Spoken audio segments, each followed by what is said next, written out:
Is it go? Okay, there it goes. Now you can do it. Go ahead, go. Hi, this is Irene Kenyon, and you're watching the Break It Down show. I love it. We get to talk to the most fascinating people. You're obviously one of those. Look, I get my mind blown all the time, whether I'm talking to cosmologists or folks from the intel world like you are. But you don't work in cosmetologists? Yeah, or cosmetologists or proctologists, whatever, all of the ologists. But I want to talk to you because I'm fascinated by Ukraine, and we're starting to get in the zone where I really get to step in and have some command over it. But there are so many things that it's so hard to do these things well. So we're going to start entering into the reconstruction zone. And it struck me the other day, in spite of all the things I know about modern combat, I'm realizing, oh my gosh, Russia's going to lose this thing. I think we all kind of know that now, unless something crazy happens and too crazy. But unless you're a crazy Vatnik, yes. Right. At some point, we're going to have to start talking about Russian reconstruction. What? Because you can't just leave Russia dead on the doorstep and be like, nothing bad's going to happen, because we've maybe learned our lesson about that. So I want to talk about corruption, and I know you know a lot about the steps we've taken in one specific area to deal with corruption. And so we always hear the negative side of things, and I'm a skeptic, but I want to hear the good news about some of this corruption stuff, and maybe poke fingers in some of the spots where it's still a little squishy and bloody with the corruption side. Sure. And I love talking about corruption. I'm part of a national anti-corruption group that includes academics and congressional staffers and researchers and all kinds of things. So, we constantly share information. We constantly talk about it. In the Ukraine context, Russia, when I was working the Russia issue and the Eastern Europe issue in the intelligence community, the biggest thing I would always talk about as far as challenges go is corruption. It's always been a huge issue. It always will be a huge issue. It impacts everything. It impacts, foreign direct investment. It impacts, if you look at Turkey and the huge collapse of the buildings during the earthquake, corruption supposedly impacted that because the developers, were given, hey, go do what you want to do. Their free license to build crap buildings. So they all collapsed. Yeah. So it happens, and it happens all the time. Another angle that we get, let me ask you this. One of the things we think about Russia and Ukraine, and it's because, quite honestly, we're simpletons in America when it comes to this international stuff, right? And I'm being rough on us. We do our best, and at least we want to do things. That's to our credit. But we love to throw the word oligarch in front of something. And so my question is always, when does oligarch stop and captain of industry or robber baron or philanthropist or just good businessman or billionaire? These things all sort of blend together. Why do we always throw the word oligarch in there? I mean, how is Jack from Twitter not an oligarch? He's a multi-billionaire. He built a media platform that people leverage and he makes money on, and people leverage to influence elections in every single possible direction, right? How is that not an oligarch? But he's not, Well, yeah. So interestingly enough, I did a panel at the ACAMS conference last year, entitled The Association for Certified Anti-Money Laundering Specialists. It was entitled How to Catch an Oligarch. Okay. And the first thing you have to do is define an oligarch, right? It doesn't have to be just a rich person, right? Or a rich person that has government connections, because ultimately, a lot of people have government connections, right? An oligarch specifically is somebody who leverages those government connections to build their empire, to get rich, who actually cannot untangle themselves from the government structure, right? And in Russia, tell you the truth, you can't get rich without, I don't want to get crude, but without filleting Putin a lot. Yeah. Without giving Putin a rim job. All right. You can't get rich without it. Right. Right. Okay. So those are your oligarchs. Okay, so let me push on that because some of this stuff is the nature of the beast, right? So, Right. look, I'll just say I'm 53, and I remember a time when the Soviet Union existed, and then it collapsed, and so you had an environment that could produce a lot of things, but there was no need to sell anything because it was just consumed. So you have this new command economy. It's barter, it's trade, and someone had to know how to do business, and so you had to work, and you had to move things from Uzbekistan to Ukraine, from Lithuania to all these different places, and to go through someone's territory with a load of raw cotton or natural gas or whatever it was. You don't just drive through and not check in with the boss in that area, right? So Right. You there have is an to have element of these things. permission. You Right, have to right. have permission In to do America, that seems like business. mob activity. There, it's called survival, right? Yeah, there it's called business as usual. Right. So if you don't kiss a certain amount of ass, you're not going to be able to do the business, right? So Right. look at Khodorkovsky. He wasn't kissing a whole lot of ass. So they Mhm. basically like took his company and threw him in prison for years. Um, and gave Yukos to what's his face. And there you Mhm. go.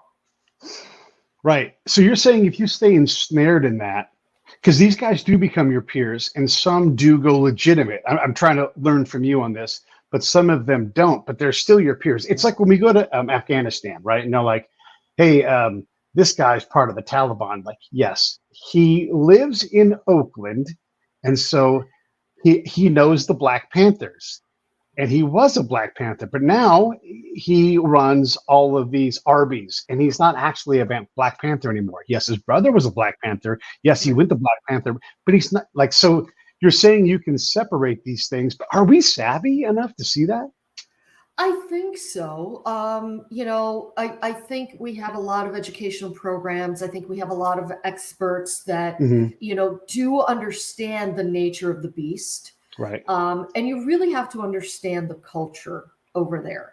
Okay. You can't just go in and be like, hey, I'm a Russia analyst because I know Russian. Well, yeah, that's great, dude. Thanks. Come on. You have to understand the culture. You have to understand how they operate. You have to understand what they can and cannot do without government permission in order to function as a business. And Right. frankly, you cannot function as a business if you don't have the connections with the Kremlin, if you don't have the proper messaging, what Kremlin wants you to say and do. Mhm. So you almost kind of have to feel sorry for some of these guys. Take Mikhail Friedman, right? He started Alpha Bank. He's a Russian oligarch. He's sanctioned. He lives in the UK. And when Russia attacked Ukraine, he was like, war is bad. So he was trying to walk the line between like not condemning Russia because they would take all his stuff away and still keeping his crap in the West. And he got sanctioned. So now he's upset because he doesn't know how to drive because he's always had a driver. So, Right. but yeah, you gotta have to feel sorry for him because they're like, well, I'm gonna say war is bad. They can't actively go out there and make love to the messaging that the Kremlin is putting out there that they're denazifying Ukraine or they're doing this or they're doing that. You have to kind of walk that line. I'm looking at my notes because there's so much stuff in here that it's very difficult to sort out who's who and what's what. I've learned a lot of names, but and I'll just use like a very things that you might remember, and I say you, I mean anybody, Right. but like Dimitri Mazeppin, right? He sponsored a F1 team. He's Belarusian. I think he's got energy money, but he's an oligarch, maybe, right? And so the Russian war kicks off. They kick him out of Formula One, and his son was the driver. Lance Stroll and his dad, they're still there. They're Canadians. They're good oligarchs, right? And so, look, and his dad is I don't know. I don't want to say he's an authoritarian, but he's a powerful oligarchic kind of guy, or a billionaire who's very demanding, and his team is doing well, and he can make deals. And so you have this line, like if you looked under both of their addresses and you said, all right, which one of these guys is good and bad? Is Dimitri Mazeppin a better guy than Mr. Stroll? I don't know. It's very difficult on the outside looking in. I think as far as Mazeppin goes, I think this was more of a messaging thing for Formula One, because if you notice, like, you know, their sports figures are getting kicked out of, like, you know, all these different sporting events. Right. You know, their opera singers are no longer allowed to perform at the Met or whatever. So I think in Mazeppin's case, especially because he's the son, right? Nikita is just like this dude that, you know, has money and drives, right? I think in that scenario, it's more of like, we want nothing to do with Russians, and this is our messaging saying F you Russians. Right. So because he's a Belarusian and a Russian by citizenship, I don't know if he's so both of them, right? They're both involved. It's a father-son team. Yep. They get caught up in the messaging. So there is a level of unfairness in that. And obviously, right? Like, we can't get stuff perfect. There's a thing that I've noticed in Iraq, and I'm going to write about this in terms of our portion of the corruption, is if you speak English, you bring pretty girls around, and maybe you wear a slick suit, or maybe you wear the native gear enough. We are suckers for that. And I'm going to bring in, and the energy sector, we're great at this because there's always advantage there. So I'm going to say the names: Timoshenko, Lazarenko.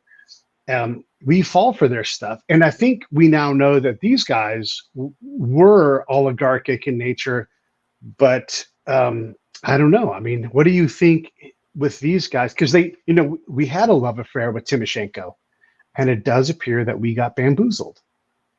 You're talking, Timoshenko, like Yulia, or yes, Yulia. Right, fair enough. Yeah, Yulia, right. The one that was on TV. She wore the traditional hat. And the braids and all that. Right. So we're suckers for this stuff. She has the accent, and we are. I mean, it's like Russia after the fall of the Soviet Union. We were like, oh, things are going to be wonderful. Come in and embrace them, and get them into the G7 or 8 then, or whatever, and give them a ton of money for reconstruction. But we didn't really think it through in terms of like, hey, we're giving money to the society that really doesn't understand capitalism and is just going to do what it does. So we gave them billions of dollars to, like, to rebuild their society and to become truly capitalistic. Right. Like, you can't just toss money at a culture and expect it to change. You can't. And then you look into, so I've been looking into a bunch of these guys. There's Dimitri Fertosh, right? And you're like, yep, it's not the same thing with him. The U.S. has these extradition order with Austria, who loves to extradite people to us. And Austria's like, this is political bullshit. And so it takes 10 years, and he becomes this, they call him a fugitive. He's like, I've never been to your country. And then you read, and the more I read into this, I'm like, what is going on here? This is not a cut and dry case at all. And so does he just get wrapped up in this thing where we think all Ukrainians are oligarchs? Because from what I've read, it does not seem, it's just, I don't know what to do with these guys that are in between, in the middle. I mean, think about the fact that, like, he's actually, like, funneled money. Like, Ukraine, their problem with him is that he supports the Russians with his money. With this money that he made in Ukraine, he's funneling it to pro-Ukraine or pro-Russian politicians, right? Hey, dude, you're undermining your own country, right? He got his position at Gazprom by, blowing Putin, pardon my French. Right. He also spends money on the pro-Ukrainian war side, though, also, right? Like, he's like, hey, openly said to Putin, knock it off, this is bad, don't do this. And then I'm just talking about quotes, and people are saying he's spending money on the Ukrainian war to help the Ukrainians. So he may or may not be. I haven't followed his finances. Yeah. I'm not trying to put you on the spot. No. Well, I mean, fact of the matter is he's partially responsible for getting like some of these pro-Russia assholes into Ukraine anyway, into power there anyway. Plus, supposedly he's got like organized crime links and he's linked to Mogilevich and all that sort of shit. I mean, this guy's like filthy. He's filthy. Right. So how does someone like that become unfilthy though? Like, and what if he's not? What if he's just connected to people because that's how these guys come up? Because legitimately, they all come up in the same family of families, right? You become ensnared. You know, how does someone become unensnared? Like, what if he actually is a good dude who's just trying to make Ukraine great, but he's not allowed? What if he is whose brother is a Black Panther? Well, you know, it's a what if situation. You know, I cannot pretend to guess how he cleans himself, how he cleans up all this crap that he's been involved with. Right. You know, the corruption, the organized crime, the links to the Kremlin, the links to Putin, you know, the funding of pro-Russia politicians that have been undermining good governance in Ukraine. You know, all of this stuff, you know, can he get clean? Can he all of a sudden have experienced, you know, what do you call it? Like a religious awakening or whatever, you know what I mean? Where I'm like, I'm saved, you know? Like, let me ask you this. Is it harder for him to come clean or is it harder for us to let him be clean? I think part of him coming clean is us accepting that. Yeah. So I think these things are kind of intertwined. Yeah. Because I've watched good people in Afghanistan, and once that baseball card is written, it's hard. Yeah. It's super and that's hard. the thing is, you read all these things, and I just use these examples because you read it, and you're like, I watch the reporting, right? And if someone writes a paper on somebody, and we can do this, I've got a whole list of names here, and I'm like, you read the paper, and you're like, oh my gosh, like there's a whole lot of like we're intel people, right? You read the intel report, you read the news report, or you read the academic paper, and you go, ew, where are the questions that answer this part? You know, like whatever it is, whoever the person is, and you read it, and you're like, there's a big assumption here, and they make this leap, and it's to the negative, and I'm like, I'm not sold on this. You've made this assessment. We're not talking about any specific person right now. Yes. And so I see that, and I see us fall for Timoshenko, and I see us fall against this person or that person. It really, it bothers me as a person as we try to figure these things out. And that's why I want to have these kind of conversations openly, is that like, if we're going to be citing like people going to jail and bad behavior, we're not forgiving that. But if we're talking about trying to make Ukraine, which is really having its war of independence right now, right? Like we were always going to have to deal with this. Absolutely. We're going to have to be better arbiters of who's on Ukraine's side. Because I think we have a problem. Pete would say, judged upon our past with Afghanistan and Iraq, we've got to be better arbiters of that. Yes. Okay. Absolutely. But, you know, the problem is, you know, we talk about what influences us as analysts, right? Our personal views, our, you know, what we've seen of history, how we determine whether a source is credible or not. All this stuff, you know, impacts the way we think. I know for a fact that I am impacted by my background as somebody who came from Ukraine, somebody who was in the Soviet Union, who was born in the Soviet Union, who came to the United States. Yeah, am I influenced by that? Oh, hails to the yes. Yeah. I mean, they just bombed my city of birth a couple of days ago. They bombed Lviv, right? I was born there. Right. You know, so to say that I'm completely objective about this, I would be lying. I'm not. Right.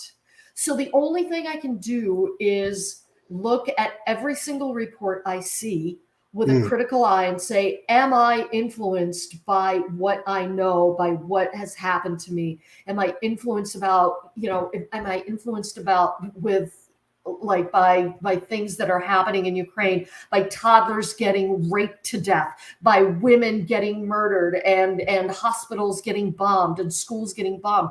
Oh, fuck yeah. Right.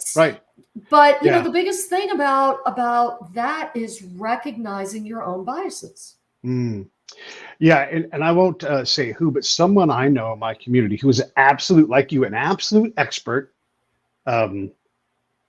literal like native expert and has Jewish roots, you cannot convince this person that there are not Nazi people in Ukraine, from Ukraine right now.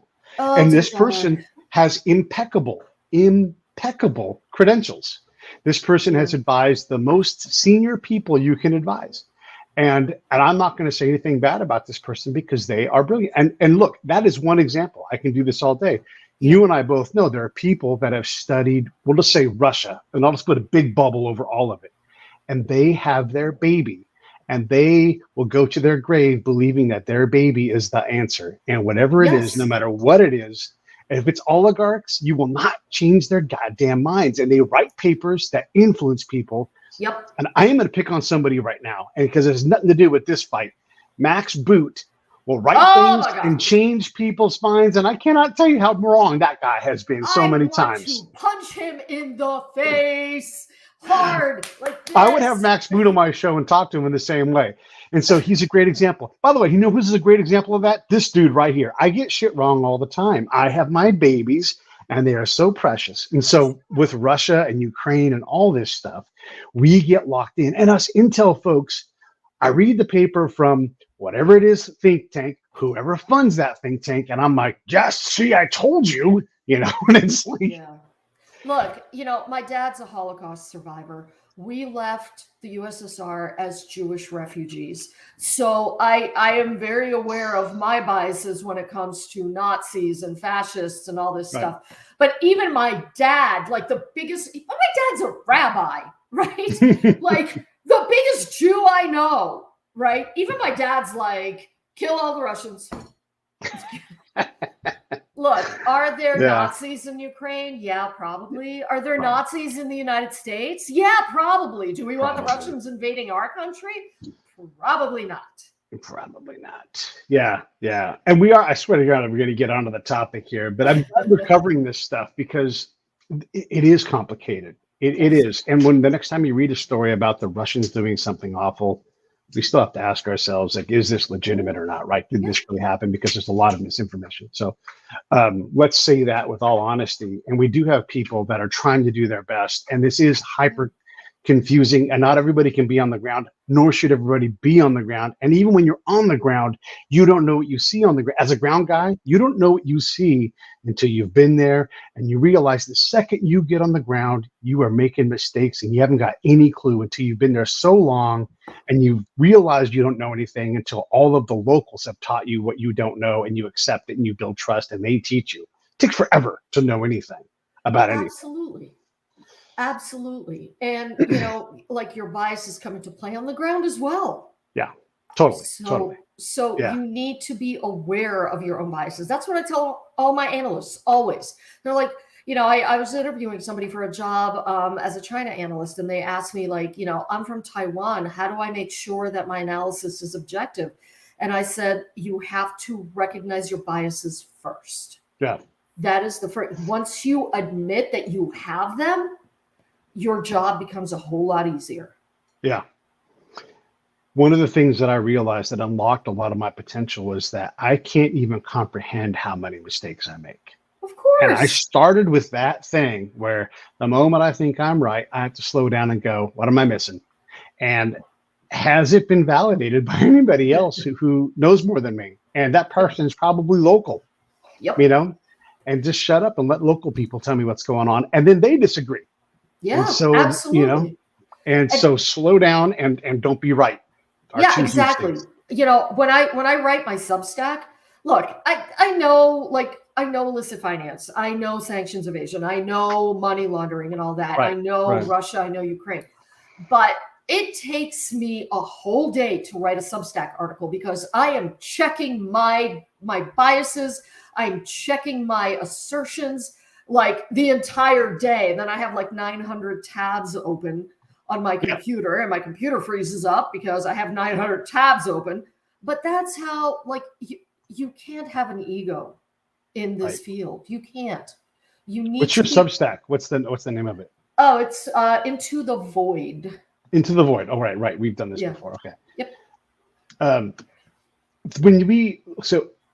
One of my pet peeves on this, because one of the things that I made a lot of my money in the Intel world doing was I would look at what we said we did, and I would just go 2 days, 2 weeks later and go, did we actually do it? Yep. And so I would go back to the village, I would go back to the farm, and I would say, what happened here 2 weeks ago? And then they would tell me what happened.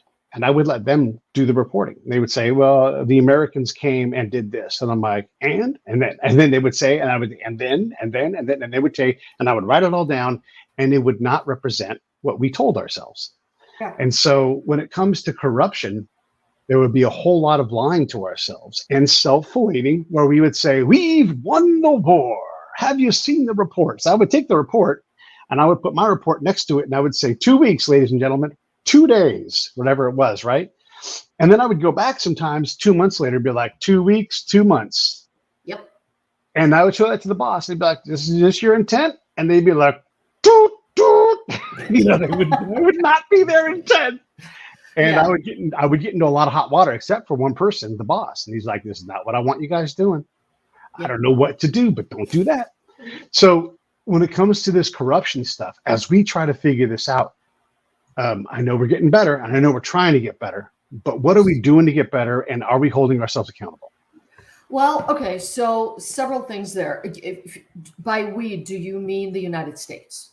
Okay. Yes, in this case. Okay. Are we getting better at recognizing corruption? Yes. Yeah. Okay. Anti-corruption efforts are a long game.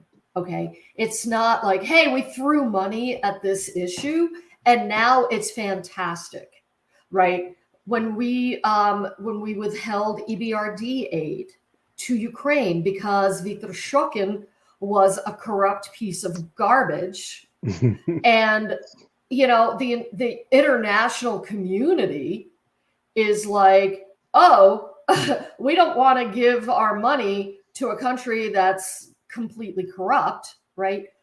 So we're learning. The West is learning. We're learning that we need to make certain demands, and certain lasting demands. They need to be sustained over a period of time. So anti-corruption efforts are a long game, right? We could have great results. Hey, we fired this corrupt prosecutor in Ukraine, but guess what? Like 1,000 different others are popping up. You know, the courts are corrupt, so now we have to get rid of the courts. I mean, they revamped their entire court system. Right. Right. So we've always been able to recognize it. We're getting better at addressing it. Are we perfect? Oh my gosh, no, absolutely not. You know, our first instinct is still to throw money at the problem. When I think, like, a lot of times we should actually withhold money from the problem, kind of like we did with that Ukrainian prosecutor, whom we demanded. Well, the international community demanded be fired, not because he was investigating Hunter Biden and not because he was investigating Burisma, but because he wasn't. So, yeah, we withheld those funds. We withheld those funds so that we could address that problem. And yes, he was fired. So we need to do more of that. And then, you know, we need to understand how to really investigate these issues. You know, and I think we're learning. I think it's always a learning process. You know, which organizations do we engage with? What are they saying? How can we verify what they're saying on the ground? You know, whether it's Transparency International, whether it's any number of different Ukrainian organizations that have been established since 2014, since Russia's first invasion. They've established like this whole anti-corruption infrastructure, right?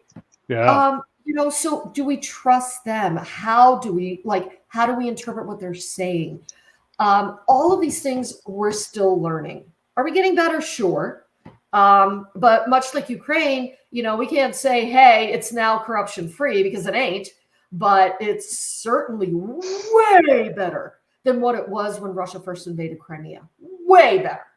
When I talk about corruption, I think we talked about this before we started.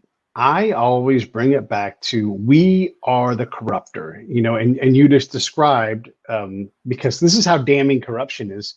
You just described us corrupting the system. And I'm going to be a little hard on the Secretary Clinton Department of State because they're big on this. They're like, hey, that's not the guy that we want to be president of fill in the blank country. Like we don't want people fucking with our elections. And yet there they are picking. And everybody does this in America. I'm just picking on her because and we've been doing it forever. I mean, yeah, right. They're not the only ones.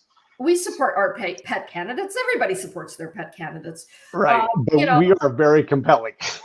We are very compelling. So when we are trying to change the courts, when we are trying to change things, it's not always it might be like this will be less corrupt, but mostly we just want the person that we want in there to get what we want. And corruption, okay, that might be a byproduct, but let's be honest, we're trying to get the thing that we want. And it's not always for the best reasons. So at least I would say we're not to be trusted. And honestly, not our country. If we want democracy to be there, it shouldn't be that. And I want to point this out about Afghanistan, because I know a lot about that. When we're trying to protect elections there, and we're saying, hey, we're going to try to protect them, the Afghans don't, because we want democracy, Afghans don't elect their local governor or their state governor. They elect the national governor, and the national governor picks everybody else. So even then, it's like, hey, this still isn't a democracy, right? And we don't even know that. And so we mess with these systems that we don't even understand.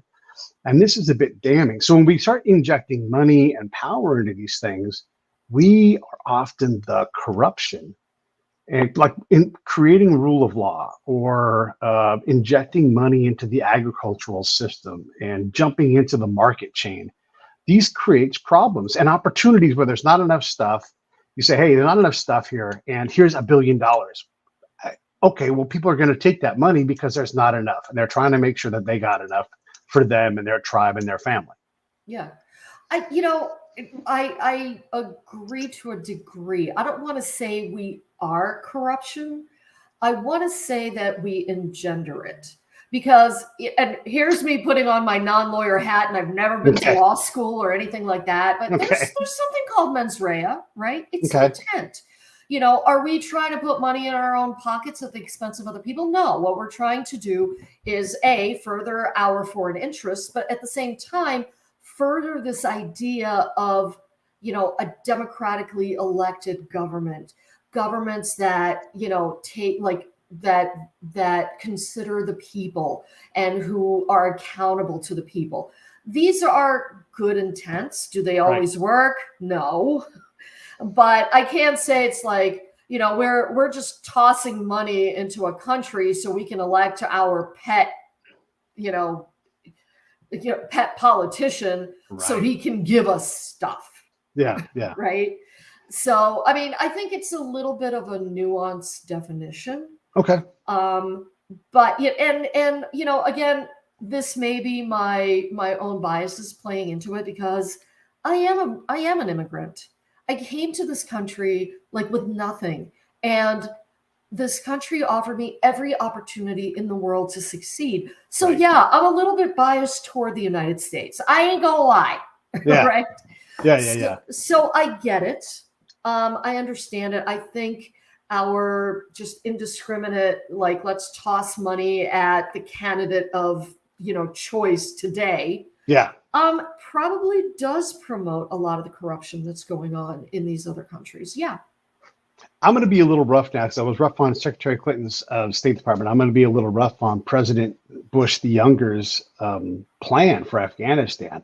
Boy, he put the bar high, and I hold us accountable because we're supposed to be the best. And he put together this conglomeration of nations and organizations, and we were really going to do something. And almost instantly, it all started falling apart because he couldn't lead us to the right spot. The French had a different goal and a different level of risk. The Romanians, I mean, here's the funny thing. Where I was, the Romanians were there, and I love the Romanians. Super nice people. They took care of us. They fed us. They were awesome. And the food's good.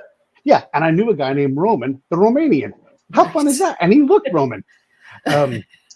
But when they drove around town, they had a different way of driving around. And so the Afghans, who loved me and Rich, they trusted us because we worked from trust.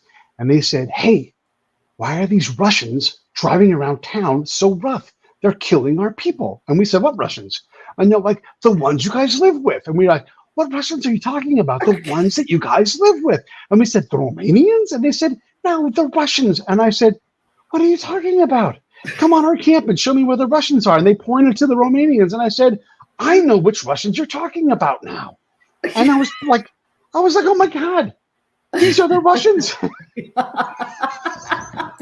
Well, if you remember back during the Cold War, and you and I both grew up during that same era, everybody was Russian, right? It never occurred to me until then it occurred to me that it was the most obvious thing ever. And no shit, the Romanians are like, yeah, if they get in front of our trucks, we drive over them. And we're like, what are you doing?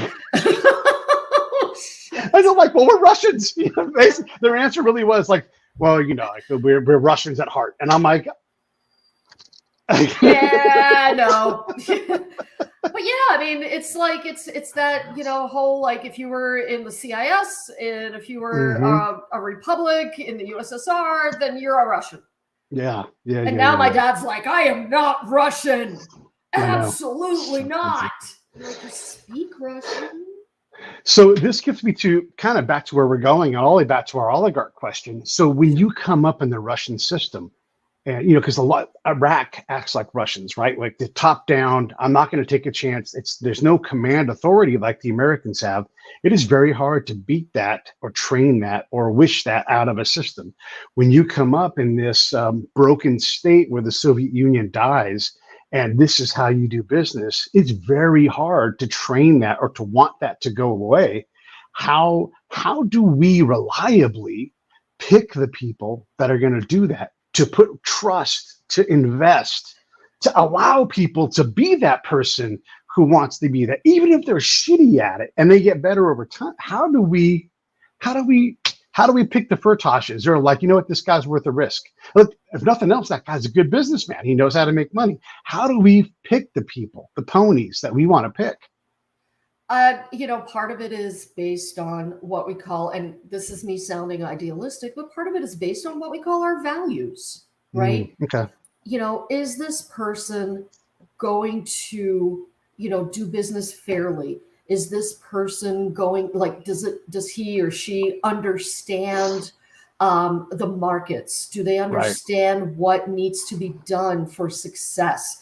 Are they going to abuse their workers? Are they going to enslave their workers? Are they going to, you know, are they going to eat Putin's behind for breakfast? Like, I mean, all of these things have to come into consideration. So how do we pick the ponies? I mean, we're going to be wrong.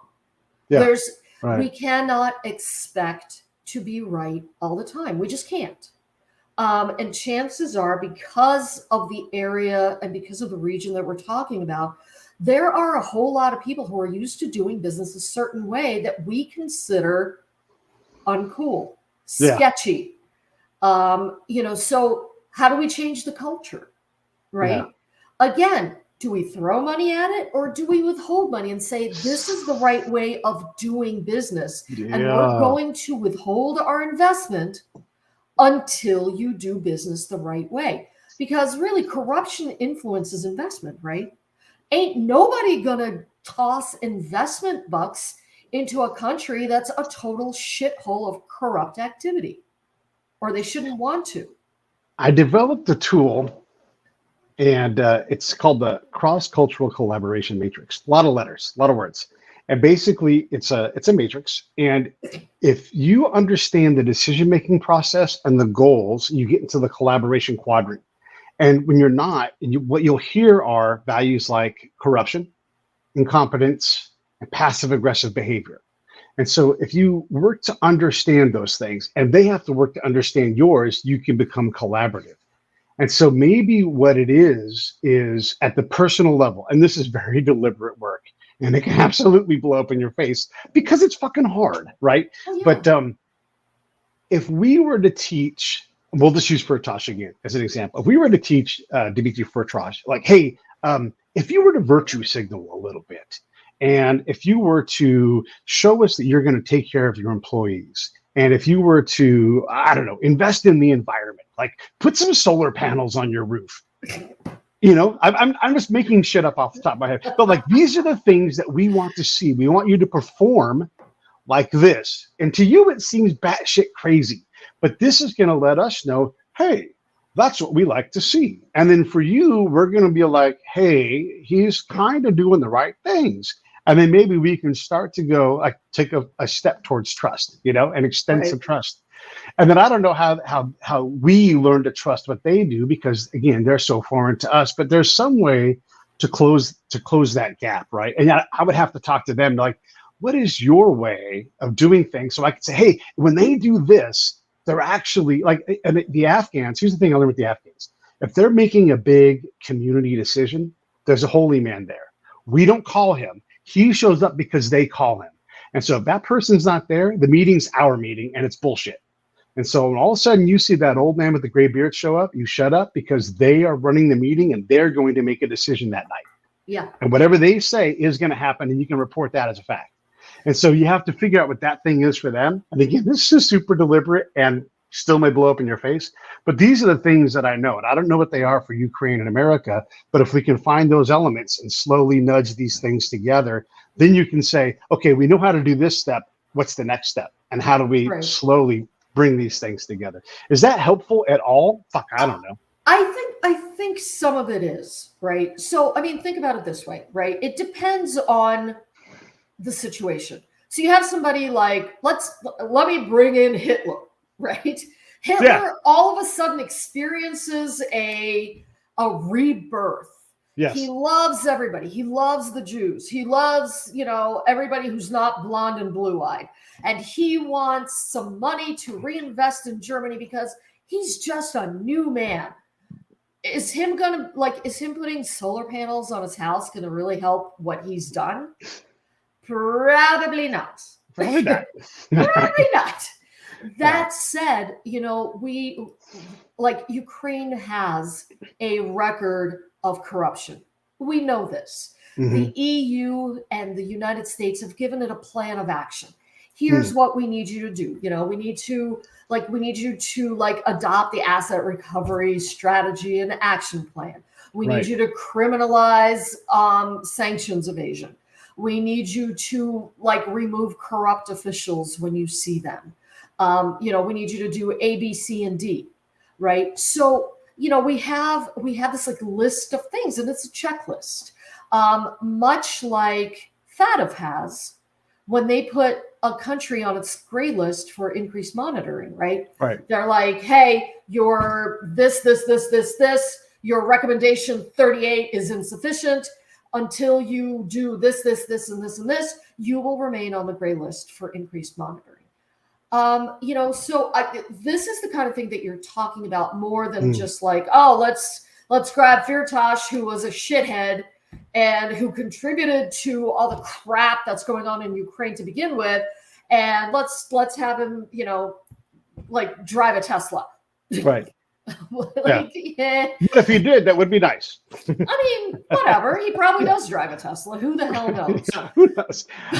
But there is a pathway though, where with these folks that we don't know what to do with them because they do come from this world. You're saying that hey, if we allow them to, and it's hard for us to allow them to, we can say, all right, there's a pathway, and it costs money and it takes time and it's going to be tough. But yeah.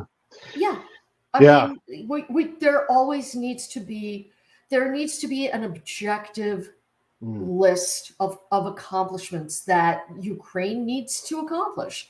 It's like when I put somebody on a performance improvement plan, a PIP. Sure. I don't tell them you need to do better, and I'm going to determine that after I fire you. No, I'm going to give you a list.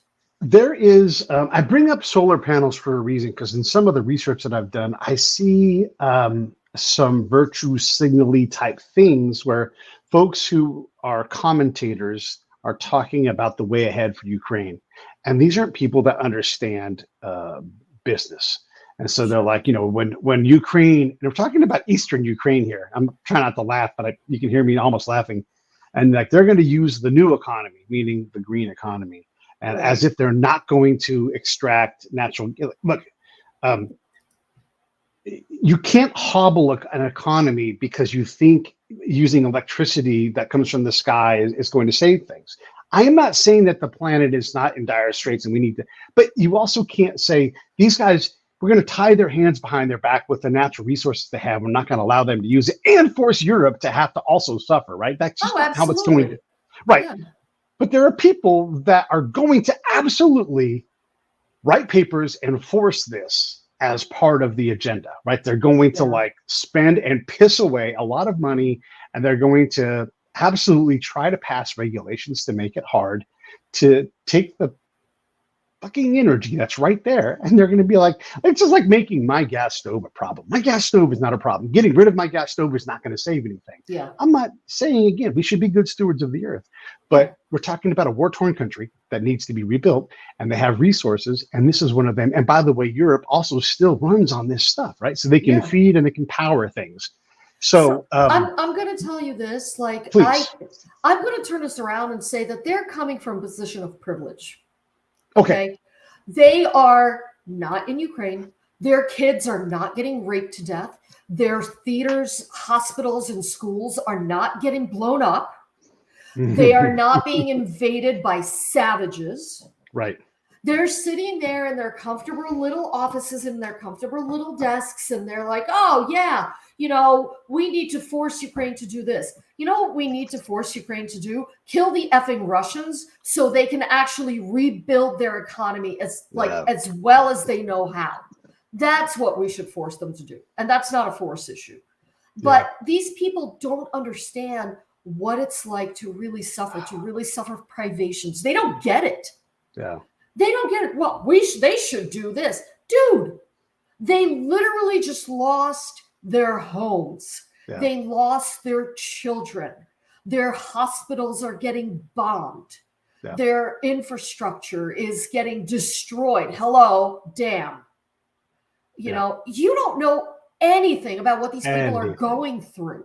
Right. Okay, so don't sit there in your privileged little office and tell the Ukrainians that they can't rebuild unless they use green energy. F you, man. God, so glad you said it.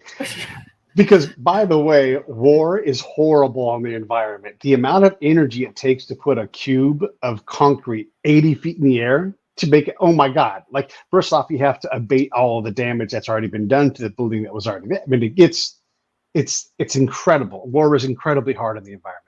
Yes. And so, I hope that we're able to wrap our arms around those people and throw them into the ocean, and then they can survive there. Volcano. Yeah. Volcano. They might be able to swim. They can't swim out of a volcano. Yeah. Oh my gosh. Yeah. And or just you go to Ukraine and you go live there and you do that and go and enjoy your green life. I want to take care of the earth. Let me just be on the record. I want to take care of the earth, but don't force other people to have to, come on, stop. Live by your standards, because you don't understand what they're going through. And that's where I turn it around on them, and I say, you're the privileged ones. You're coming from a position of privilege, and you don't understand what these people are going through. You know, losing their limbs, losing their livelihoods, losing their homes, everything. You know, everything that they're going through. How dare you? How freaking dare you? And listen, I'm all for, like you said, being a good steward of the environment. Yeah. I'm all for making sure that we don't shit on the earth. I get it. But you know what? If it comes to like taking a temporary shit and like allowing these people to rebuild their lives, I'm going to choose the people. Sorry.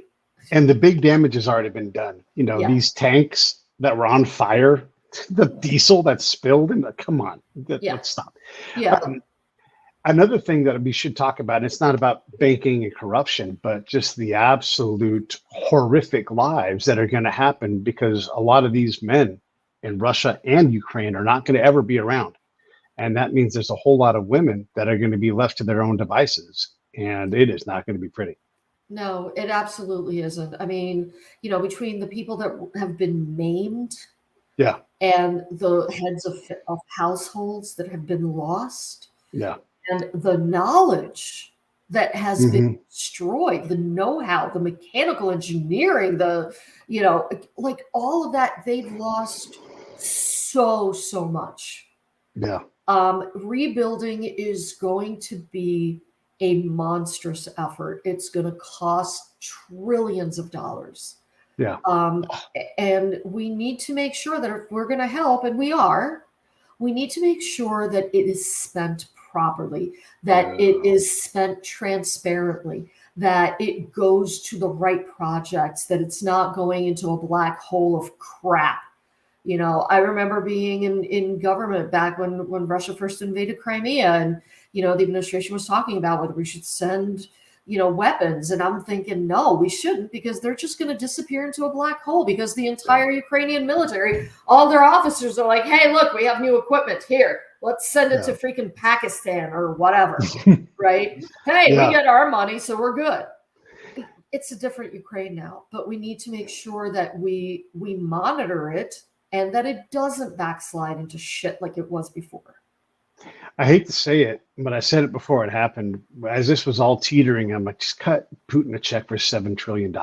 It would save us all everything. It would just be better. It sucks to give him money, but, put the check outside. I mean, what? To take him out. But it's going to be cheaper than everything else, all of the damage, all of the pain, all of the everything. It would have just been cheaper just to cut a big fat check and say, here, we're going to buy you out. What would have been cheaper? Just drop a damn bomb on the Kremlin. That's would have been cheaper. Yeah, whatever, right? Oops. Yeah. Did I say that out loud? Yeah.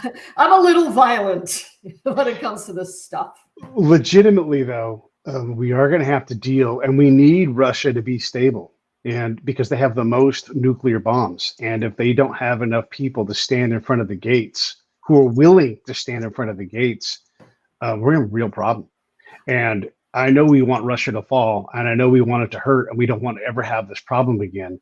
But there's also a line, and we may be past it, where they can reliably protect. I'm not too worried about them deploying a nuclear bomb during the war. Could happen, but I'm not too worried about that today. It could change. But I am worried about their ability to protect our arsenal long term. And that's a real threat, because if they're wobbling, and then who's going to talk positively about reconstruction of Russia right now? Who's going to sell that? But here's the problem, right? So I'm not worried so much about them being able to guard their nuclear arsenal as much as I'm worried about them being to maintain it, because they ain't known for their PMCS, right? Yeah. They're just not known for maintaining We saw their army in the field. It did not do well. Right? Like, did you check your oil level in your tank? Like, what? But, so there's that. There's the brain drain, right? Because, all the intelligent people are like, peace out, bitches. I'm gone. Or dead. Yeah. But yes, as a stable Russia is in everybody's interest. The problem is that we cannot have a stable Russia with the current system and the current government that we have there right now. Putin croaks, yeah, that'd be great. There's some other asshole like Patrushev that's gonna get in there and be the same, right? Yeah. Putin, I don't think his motives are financial. I think his motives are he wants to be the head of a great power, of a держава, what they call in Russian. I don't think it's about money for him. I think it's about, hey, look what I rebuilt. It's all about ego for him. So what's going to happen if he's defenestrated, or if he finally croaks of whatever? We're gonna find another asshole to take his place that's gonna be like, yeah, I want to rebuild the great держава, and whatever. So the system, the entire system is corrupt. The people who are playing in that mud hole are dirty. All of them are. So the entire thing needs to change. The entire and that ain't gonna happen with us. Like, oh, let's go rebuild Russia. Shit, we tried that with the Soviet Union. We gave them $7 billion or whatever it was dollars, and they went, look, we're gonna spend it on palaces and stuff. That'll be really cool, right? So it's got to be a cultural, systematic change over there. And that's not going to happen with us tossing money and rebuilding it. It's just not. I have zero faith in that. And if we do it, and if we try to do it again after what happened the last time we did it, after the Soviet Union fell, then we're dumber than I thought. But how do we avoid the whole thing? You know, the Vito Corleone back in 20 years coming and giving it to us in the throat. You know, I mean, that just, we know over and over again, these countries come back with a vengeance. They do. They do.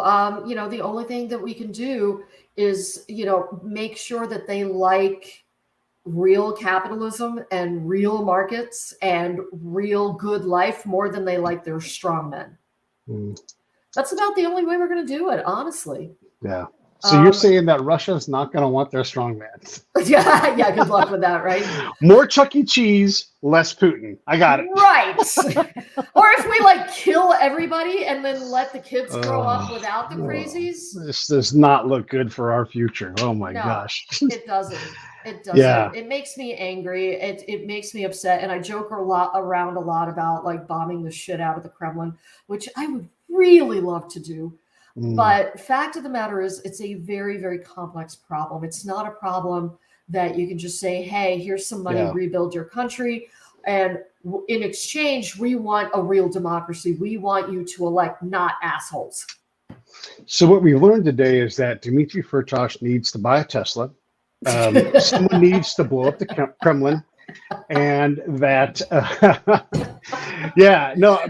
but you really do think that at least in one little zone of the corruption world, we're trying to do our best. And Ukraine, Zelensky in particular, really for right now today seems to be doing the right things in terms of rooting out and identifying corruption. And we're doing a pretty good job at that. Would you give us, and Ukraine, I guess give it 2 grades out, C, C plus, A, B minus? Where would you give each party in this one zone? What kind of grade would you give us overall? For effort or for actual results? Both, and for both countries. Okay. In Ukraine, I was very surprised at how much Zelensky has committed himself to getting rid of corruption. Okay. You know, getting rid of corrupt judges. I mean, he removed the Supreme Court justice. Like the head justice, he's like, see ya. I mean, there was like literally piles of money photographed on his couch. Yeah. Like, dude, what? Is he a rapper? Because if he's a rapper, that's on brand. No, he's like this mustachioed. Oh, even worse. He's too on brand. He's too on brand for a corrupt judge. But I mean, there's a lot that has been done. You know how I know a lot's been done is because the Russians have been trying to undermine those efforts for years. Okay. We sanctioned them 2 years ago for undermining NABU. I know it sounds like a Star Trek term, but undermining the Ukrainian Anti-Corruption Bureau with disinformation and all these different efforts. So A for effort, A plus for effort. He's doing it. You know, there's still a lot to be done. So probably like, you know, C plus, B minus for effect, for actual, you know, for actual results. There's just a lot to do. He can't, you know, they're in the middle of a war zone and they're trying to address corruption. Like, dude, what? Yeah, they get an A in PE. That's for sure. Yeah, absolutely. You know, for the United States, I think, you know, for effort, I'll give us a B. Okay.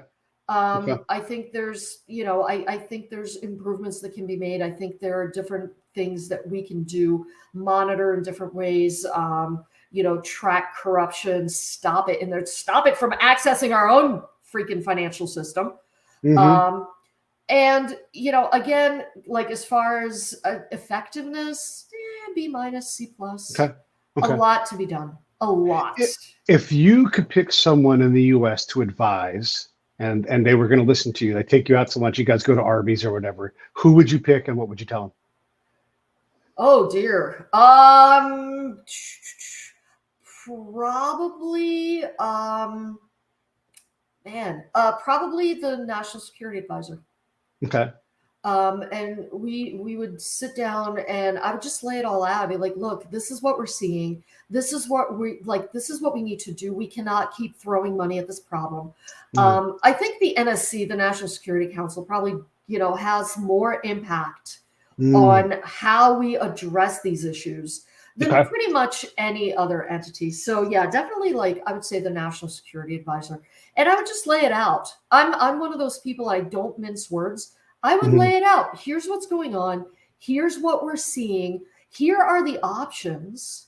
I'm one of those people that, like, I used to do PDBs, right? So, I am giving you all of this information. It is entirely up to you, but we have an opportunity here to do A, B, C, and D. I like it.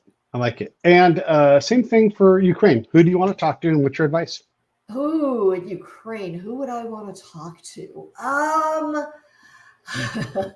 I would love to sit down with Zelensky. Okay. I would love it. I think he's one of those people who would listen, who would make every effort to understand. He's not just about, like, going over and being like, give me money, even though, like, some people are accusing him of that. Like, I mean, if he doesn't do it, who else is going to do it, right? Like, that is his job, right? Or I would talk to his wife. I would talk to his wife and be like, here's what you need to tell your husband.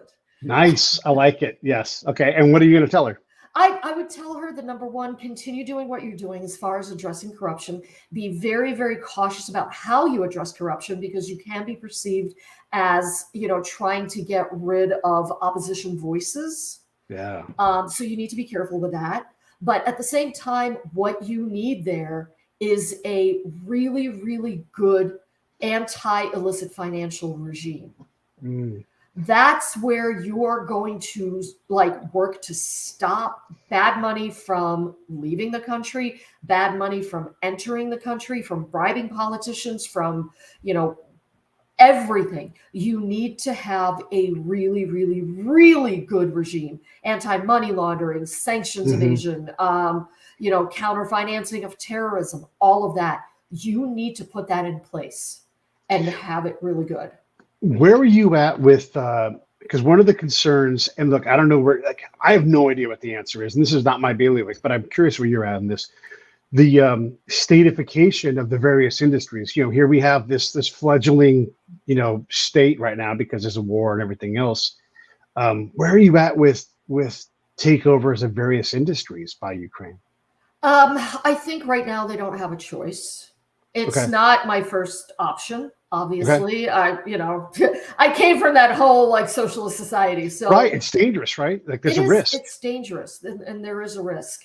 But I think right now, in the short term, very, very short term, tactically, it's probably the right thing to do. As soon as this war is over, and as soon as they start rebuilding the country, they're going to need some kind of very fair, very transparent privatization program. Not what they had in Russia back in the 90s. Yeah. Is that possible?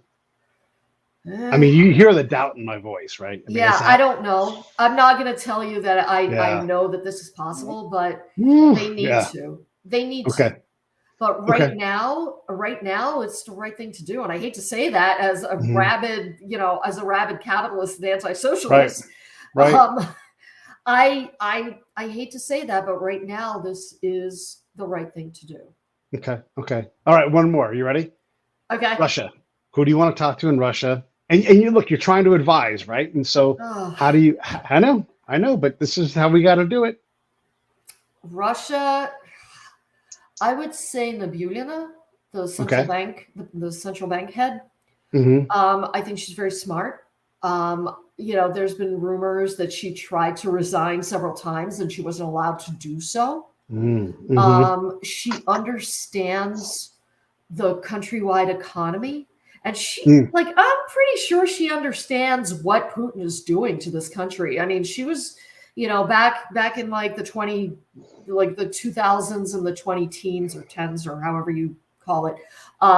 She was one of the people who was really pushing for, hey, stop throwing money at the military and start investing in infrastructure and, stuff like that. So, I mean, I would sit down with her and I would really like lay this out and say, look, here's what's going on. And I'm pretty sure she knows anyway. They're all like, yeah, sanctions aren't impacting us. Like, dude, here's a big, huge stack of evidence that says you're wrong or you're lying. Yeah. But maybe just advise her as to how to talk these high-level officials and to convince them that this is not good for the country. It's just not. Irene, you are so Yeah. impressive. It is like we covered a lot of ground, and you fired from the hip, and I'm so impressed. And you took on a lot of shots. Do you want to ask me anything? I've hammered you for over an hour now. Is this where I say I really like being hammered? It's Friday, and you get to get hammered as many ways as you want. I am very, very pro that. I'm actually curious. You having been like in the military, having been in Afghanistan and understanding intelligence, who in Russia would you? I don't want to say trust because that ain't But if you had to collaborate with somebody in the Russian intel world, who would it be? I look for the nastiest motherfucker around, and I work on trust. I trade trust. I come with nothing. And so I go like, who can I find that is the most dangerous guy? Because if I can find that guy and I can exchange trust, and it's my job as the American, I've got a big old credit line of trust. And I go, here. And then at some point, I'm going to, they're going to say, like, if I can go to a sheikh and they're like, hey, you can come with me. And I'm like, who's going to protect me? Like, oh, you're under my protection. If I can go do that with a sheikh in Iraq, I can do that with a Russian warlord or whoever it's going to be. I can then learn more about who they are, what they're doing, understand how their system works. And then I can communicate with them. It doesn't happen in 5 minutes. It doesn't happen in 6 months, but it does happen within a year. And then I can start to meet the right people that no one else gets to meet. And so, but it's got to be the bad people. It isn't the good and gentle people. I get to meet them on the back end, right? The people that nobody gets to meet, I get to meet them by starting with the nasty fucker. And so you want to meet Prigozhin, is that what you're saying? Absolutely. Yeah. You have heads in your house? Great. Love to see him. Love to see him. Because I don't judge the person. That is who he is. He got there by some reason, by something. And he would not be the most evil person I've met. And if he is, okay, great. Then he's a really fucking evil person. I've met some really nasty people. But that's the world I have to work in because that's the world I lived in. And so I'm all right with that. And that would be my job. Should I, and I don't do that kind of work anymore. But yeah, that's it. And what that gives me is the ability to enter into their reality. And if I can do that and I can communicate that out, that's how I close those gaps between those two parties. And I can teach the commander and the farmer that they're not that far apart. And maybe they can put their hands through a block wall and they can go, hey, we can touch each other's fingers. And then maybe they can solve their own problem at that point. Yeah. That's all I can hope for. And as an intel guy, as a ground guy, that's amazing when I get to do that, Yeah. But yeah. But that guy, I don't know if I could talk to him honestly because it's not for everybody. It is not. He looks like a potato. I can't. He does. Yeah. Look at him. He looks like a potato. I can't talk to somebody who looks like a potato. I have met some really evil people, and I have to be able to compartmentalize that stuff. But that's anybody. Look, when I say I'm a spy, I mean, that's legit, right? Like I go out and if I get caught, guess what they're going to accuse me of, right? Yeah. But you have to compartmentalize. And that's true of anybody from any of those, like in that field world. You have to compartmentalize that stuff. And there's damage. I have a little damage room, right? And honestly, and I'm protected. I've learned how to deal with it, but I want to kill myself every day, right? That's part of the damage that you take from this. My body is all broken. I'm fine. I'm safe. But yeah, I mean, all that stuff goes into having to deal with these things and talking to people about how I don't want to have the conversation, but they're like, yeah, this is how I killed people because Saddam told me to. And so I walked up and you learned unimaginable things, Yeah. But that was my job. Yeah, I mean that's 100% true. Like for me, it's not about like talking to the worst motherfucker. Yeah.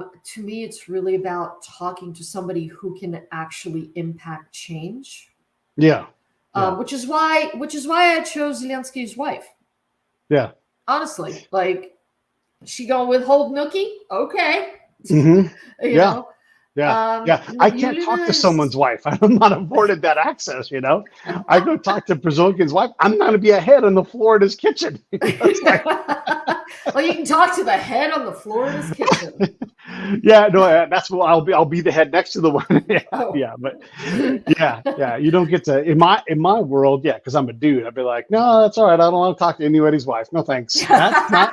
I don't have that trick. I did notice that I chose 2 females. Mm-hmm. In Ukraine, but that's smart. In Russia. Who's more influential to Zelensky than Zelensky's wife, right? Yeah, that's super smart, and that's why ladies make great collectors and great spies. I mean, you have more than one access point, and also you can be in so many parts of the world. You can be invisible in a room where you're absolutely there. Yeah, that's true. And nobody expects me to actually talk to anybody because I'm the world's biggest introvert. So I just like hide in a corner and find a dog to pet. That's right. There you go. It's so funny. It's so what funny. It's so true. That's how you start conversations. You pet a dog. Pet a dog. Yeah, I love it. 100% Pet a dog. True. Well, listen, this has been awesome. And it's Friday, so I don't want to take any more of your time. But I learned so much. And it's just the whole thing is so fascinating. And the more I read and it's just what a complex thing. And anybody who thinks they've got their arms wrapped around all of it, they are wrong. It is so complex. Anybody who tells you that they understand this, like, walk away. Honestly, walk the hell away. Yeah, totally. All right, I'm gonna run the credits. Thank you so much. Let's do it again soon, and let's and let me know who else you think I should have on the show because I'm gonna have them on. Yeah, anytime. Just stand by. I'll be right back. Hey, thanks for watching the show. I really appreciate it. Right here, you can subscribe. Please do that. It makes the show grow. Hit that notification bell so you know which incredible guest is coming up next. Down below is the PayPal link. You can put a small subscription in. That is an enormous help. All that money goes right back into the show. And then right up over here are the next episodes you should listen to. Curated